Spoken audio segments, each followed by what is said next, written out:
am the Group CEO at Unno Health Group. I am thrilled to be here.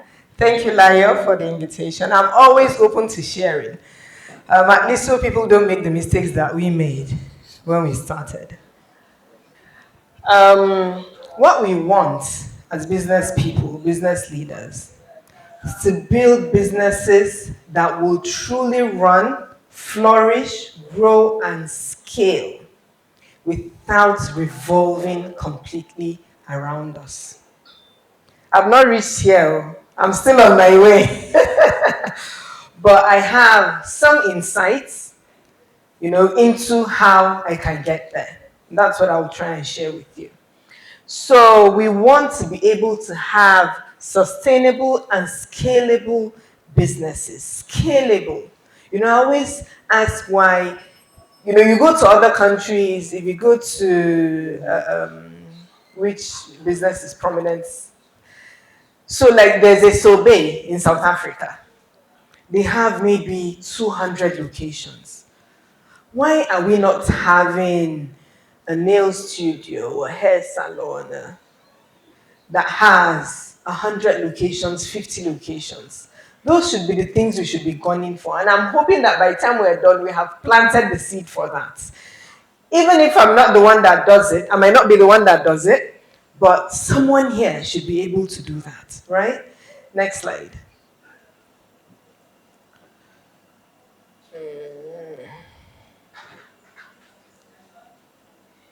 Is this how we're going to do it?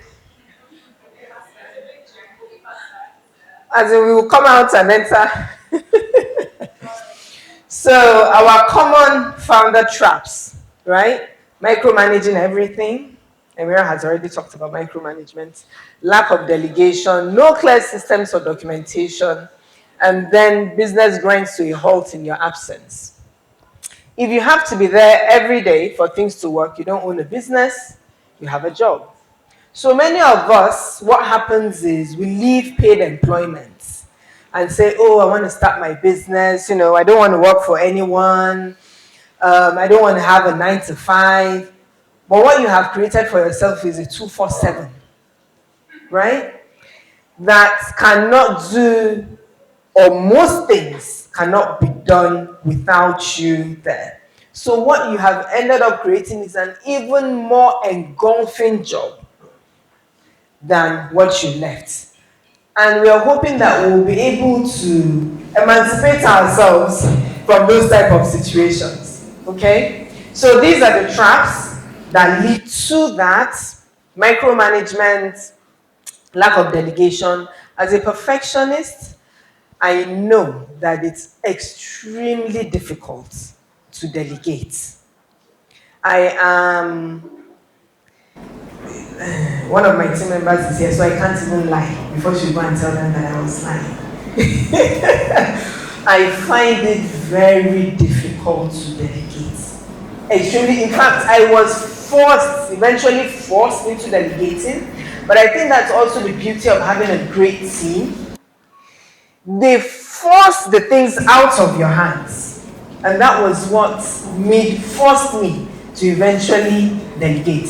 If you can't delegate, and delegate properly, so proper delegation is, you have handed the thing over, do it, you give feedback, you keep giving feedback till the person gets it right. You don't delegate and walk away, right?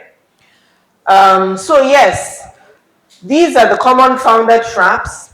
If you pay attention to these, and you are able to remove these bottlenecks, you're home and dry. Next slide.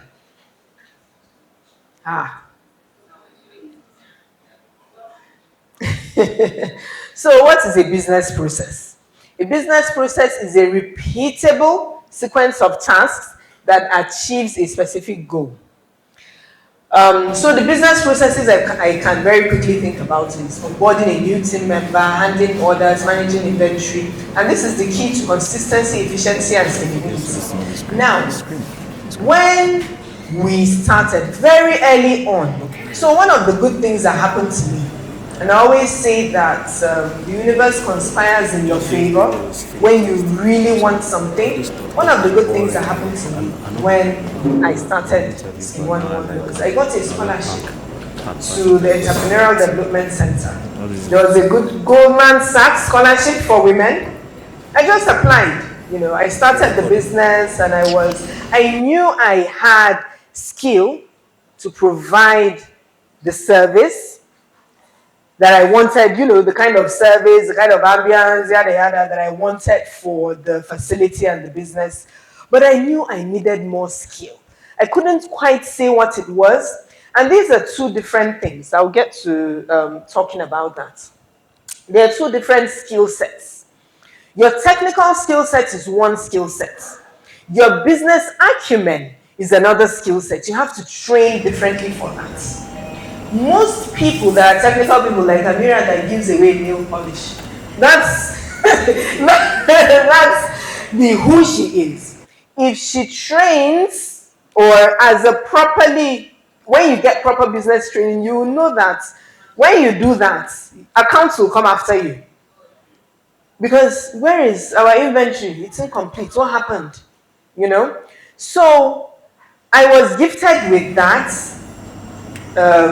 scholarship, and I was able to get business training that allowed me to start off really well. So right off the bat, I knew we needed to have customer service. I knew a little bit about everything, even if I didn't know it, thoroughly. Accounts cannot bamboozle me. I know balance sheets, I know financial statements, I know all of those things. I can read them,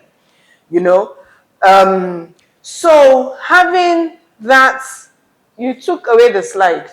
But it's okay. No, it's okay. So we're talking about processes. Having proper business training will help you know how to document your processes. You should have a process for shipping out your product so that anyone coming into that department or you might not have departments and all that because you're still smaller, but anyone coming to handle that task knows that, one, you will call the client and confirm their address. 2, you will call DHL and confirm where they're picking from. 3, you will do this, do that. 4, you itemize it in that way so that even if you picked anybody off the streets, they can do this and do it consistently. What you don't want is when they're shipping out products, the way they shipped it out yesterday is different from the way it's shipped out today. So the client receives different, the way they get the feedback and how the product to be delivered is different, the way it was done yesterday compared to today. So for you to maintain consistency and efficiency, you need to document everything. When I say everything, I mean everything. How people greet when customers call into your business should be the same across board. So I'll tell you guys, when we started Skin 101, we didn't have customer service now. I was the one doing customer service. So I'll pick up the phone. Hello, welcome to, I can't even remember it now. Well, hello, this is Skin 101. You're speaking with the customer service representative. How may I help you? Then they'll go on and say, oh, they want to speak to Dr. Hilda. Or they want to have an appointment with Dr. Hilda. Then I'll tell them, okay, she'll call you back. Then I will now go to my personal phone and call them back. But we continued with that. So when we eventually got a customer service person, that person just continued with that. And the customers do not look for me. Even if I am idle, if you call me to schedule an appointment, I do not know how to schedule appointments. You go through so that there's consistency with the service. Because once you start treating this customer differently from the other customer, you start dropping the ball. It gives room for the ball to be dropped. Okay, so core processes every business needs. Operations, which is how you deliver your product or service. Sales and marketing, which is how you attract and convert clients. Finance, budgeting, reporting and cash flow. Then HR and people, which is the way you hire, onboard and build your team culture. And I find that this is the most important part of all of this process, because once you get the people wrong, it's difficult to get any other thing right.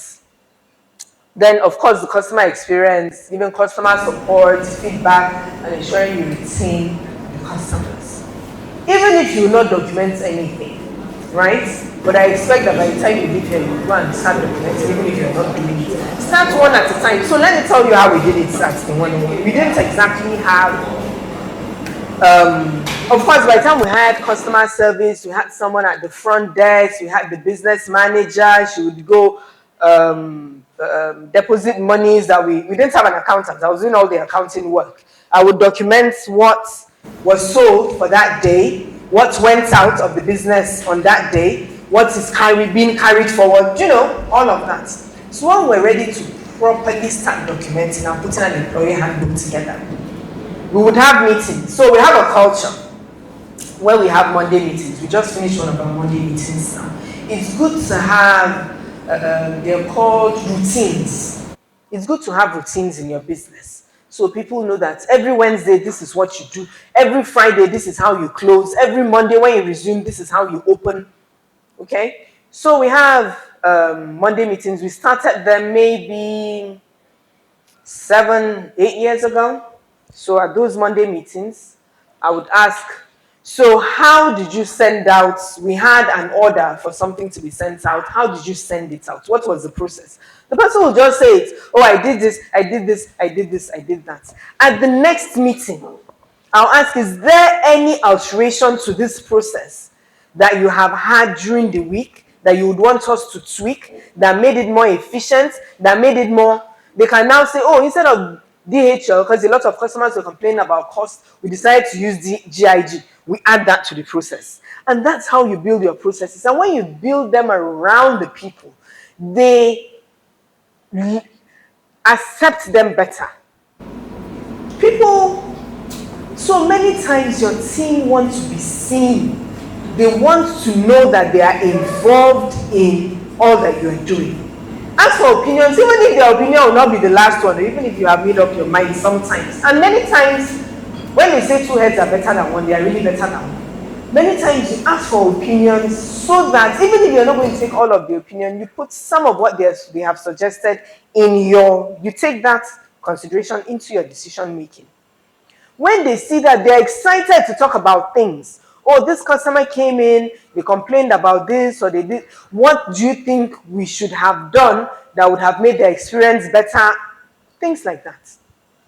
Yes. So, for the 4-step process to systemizing your business, write down every key task. Even if it doesn't look like much, write it down. Anything you don't write down, just assume you have accepted that it will be done anyhow. Anything you don't write down will be done anyhow. Or the person will do it as they intended to, and they might be doing it from a good place, right? But that's not your intention for how you want the thing to run. So write down every key task, then standardize it. Create SOPs, standard operating procedures. I'm sure we have all heard what standard operating procedure is. Just a document. Now that you have collected all of the information, you now properly document it and make it a document, yes. And that's your standard operating procedure. It's nothing hard. Then delegate, assign roles, train your team, and automate. Use tools to streamline workflows. If you're in a business where you can use an AI-assisted customer service, anything, an AI scheduling system, and please use those things. For our business, we have tried to use AI. The customers don't like it because we have made it very personalized over time. That personalization, we must continue it. So we have identified that, and we have not eliminated, but we have minimized the use of automation. But if you have a business that allows for that, please use it to make your life so much more easier. Now, building the right team. People always ask this. I think to a large extent, at our business, we have done well. To a large extent. We still sometimes not completely get it right, but to a large extent, we have done well. So we hire for value and culture, not just skills. Our work is very monotonous. It's laser hair removal. It's the same way you are doing it each time. It's a facial. It's the same way you are doing it each time. So I find that you could get almost anybody and train them for that skill. But you see, attitude, you can't train for attitude. The person comes with the attitude that their mother trained them with. It's not up to you to do that. So we hire for value, culture, and attitude. We have to see that you fit our culture. We have a culture that is, we're a medical practice, right? In as much as we try to make it very fancy and you come in, it doesn't feel like a hospital, etc.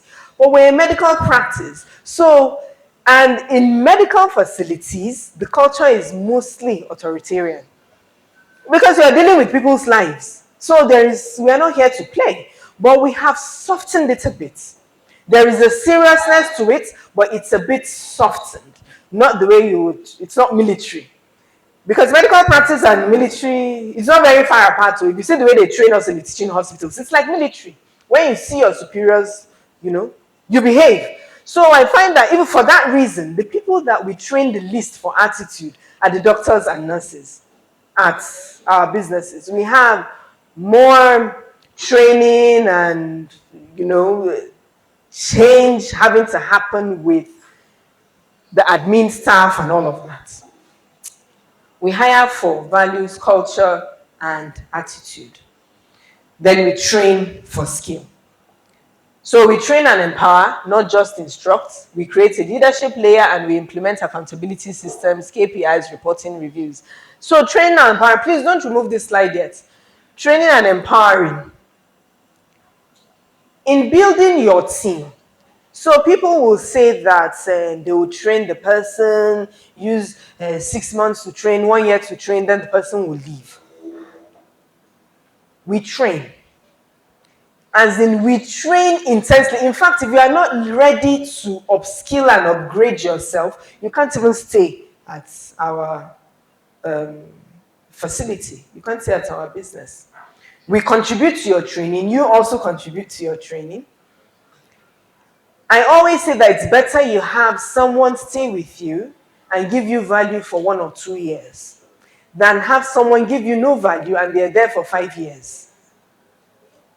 So we train knowing that we have people that we have trained, we have finished training, $4,000 training, and they say that they're leaving. There's nothing you can do. You allow them to go. They didn't see the reason why they will stay. It's fine. What we do is we train you so well that you are attractive to almost any business you come across. But we also treat you so well that you don't want to leave. Right? There are people that we try to pay better than the industry standard.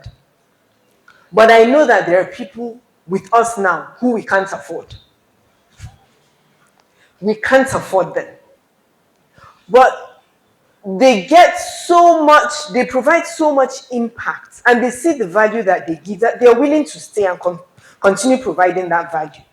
They have wooed our staff. I know that any staff of ours leaving, the next place they apply to, they will get a job. Because people see that the staff are very well trained. If they stay past their probationary period and all that, you can be on probation. There are staff that we have put on you. You finish probation, we'll put you on a fresh probation.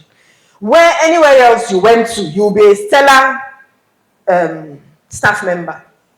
But there are still gaps. We put you on another series of probation.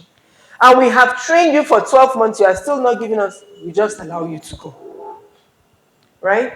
So, training people, please don't keep people and say, if you train them, they might leave. So you rather not make that expense and train them. They'll give you, if they give you value, you're the better for it. If they don't give you value, you are they take even more away from not giving value and being there. You rather not have them, to be honest. Creating a leadership layer. So when you start out, right, you don't have so many staff. So you can't have, it's more difficult to have these layers, a manager, this and that. What we do is we have a salary grading system. So whether you're coming in, let me give an example. Someone comes in as a trainee, they'll move to maybe a full staff member, an associate, whatever it is. They'll move to, there's a salary scale, even if your title doesn't change, every year your salary changes. Your salary grows. So there's salary scale. You know the way they do it in government? That's how we do it. So you know that you are at a place where you could be an assistant manager. If the place opens, if there is an opening for that, you are considered first before we start looking outside for other people. We have had customer service people come in. Maybe we have someone that has been with us for 5 years. Yes. She came in, she didn't even know anything about customer service, but she had such a good attitude. She was patient. She would pacify the clients. Oh, yeah. You know, she just had the attitude that we wanted.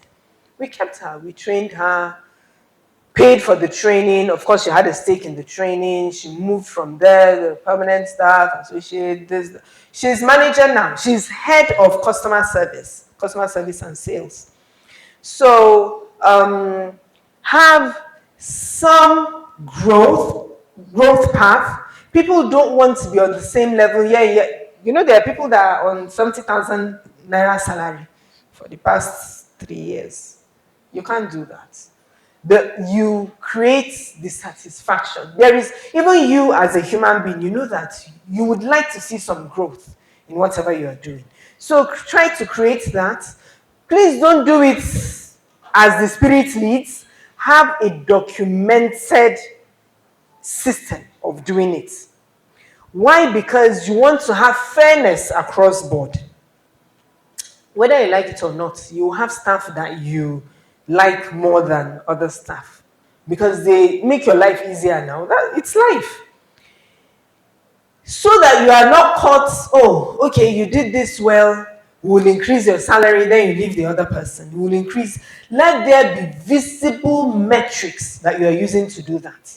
So for us, another thing that we do is that further encourages them to ensure that they get additional training is when you do, for example, our nurses, many of them, what is it called? Registered nurses. You have a whole lot of them now that are doing their BSc. They're doing it online. So when they finish that BSc program, they move from a salary level, maybe level 7 to level 9. What that does is the next person that comes into the facility, so that's how this person's salary climbed by how many thousand. They are going to look for how to do their BSc. And there is no how that BSc they're doing is not going to impact what they're doing for you. No how. But have clear metrics. When you do this, you get this promotion. When you do this, you get that promotion. If you have been with us for more than a year, you get this. If you do something fantastically well, you get this type of recommendation from clients, you get this type of promotion. Right? Okay. So let's move. KPIs. Sorry. I have to talk about KPIs. You must measure. Now you have so many tools online where you just go download and they will measure themselves and you will measure them. The person that directly works with them. We measure depending on the department you are in. Measure many things. How you give your clinical care, how you respond to your relationship with the patient. In fact, even respect. Things like that. We measure. Because if you are disrespectful and you are saucy and you are to your seniors, we don't want you there. Because you create friction amongst the team. We have, part of our values is to respect each other. When you do KPIs, it's very stark. It will be very easy to know who is doing okay and who is not. So always measure. Next slide.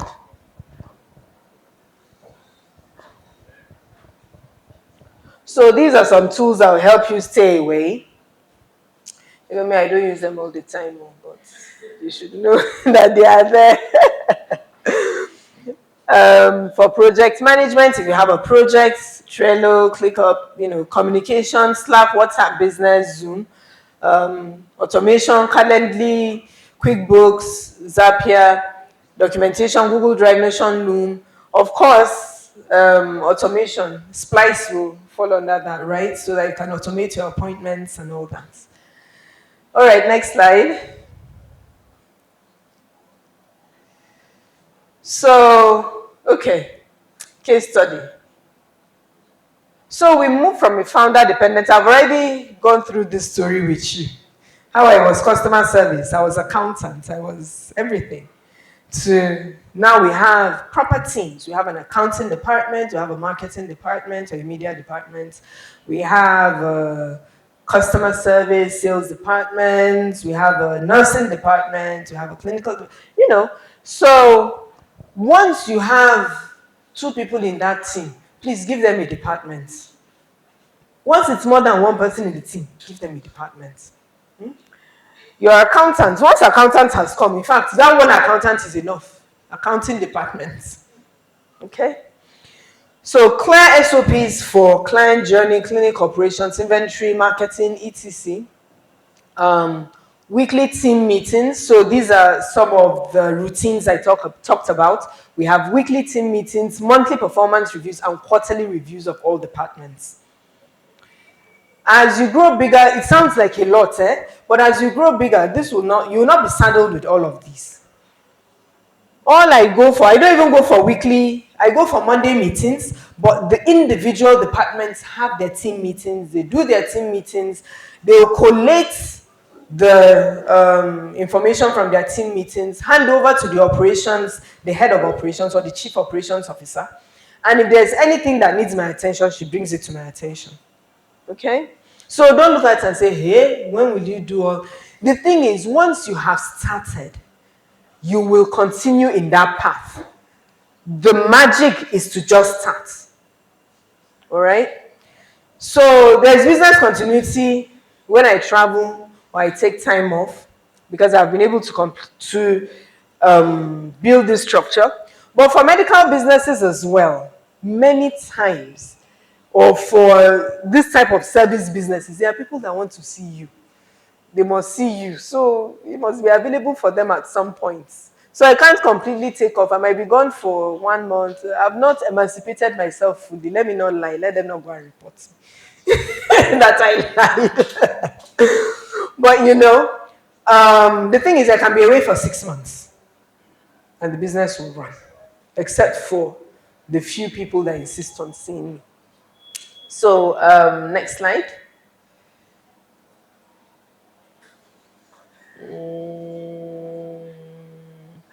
10. Yeah. So, freedom comes from systems, not hustle. What we really want is for our eyes, not our hands, to be in the business. You want to be able to look and have a good overview of what's happening, but not your hands constantly in the business. If you don't build those systems, your hands will always be in the business. So build businesses today so your business can outlive you. I always say that I could not have gone through this much suffering for this number of years for this business to die with me. It is not possible. So apart from putting processes in place, when you get to that level, please have a board, people that make decisions at a level higher than you. When you have board members, truly you have built, that's now called governance. You have built a structure that will ensure that the business outlives you.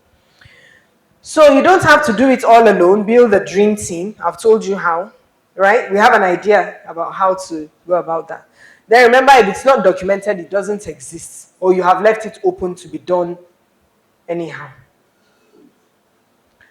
Then this book, E-Myth Revisited, Michael Gerber, I always tell everyone to read it, especially if you're in a service business. Service business, whether you're a plumber, electrician, you're in the beauty industry, once you're a dentist, once you're in the service business, and you want to truly turn it from a job to a business, or you want to move from being an employee in the business to being an entrepreneur, read this book. It also talks about building systems, E-Myth Revisited. Next slide, in case you can't see it down here.